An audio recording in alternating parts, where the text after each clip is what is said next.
আমার কাছে বৃষ্টির ওয়েদারটা তো খুবই ভালো লাগে।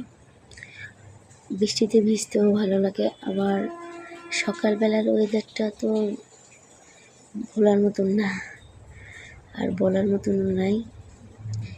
তো সকাল সকাল উঠলাম, উঠে বাড়ির পিছনের এই রাস্তায় এলাম।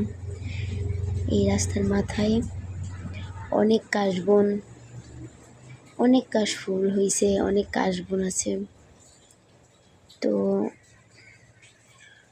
সকাল 5:30 বিদায় আমি আর বেশি দূর যেতে পারলাম না।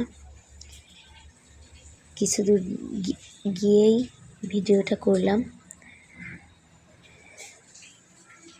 একা ছিলাম, আরও সকাল 5টা 5:30 বাজে এরকম, এই জন্য আর গেলাম না।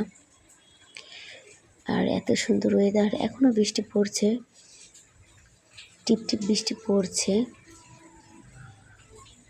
তারপরেও নিজেকে সামলাতে পারলাম না, ওয়েদার দেখে নেমে পড়লাম ভিডিও করতে। আর বৃষ্টি না থাকলে তো কাশবনে নেমেই যেতাম। হ্যাঁ, বিরাট এরিয়া, ওই ভিতরে আরও আছে কাশবন, তো আর যেতে পারলাম না।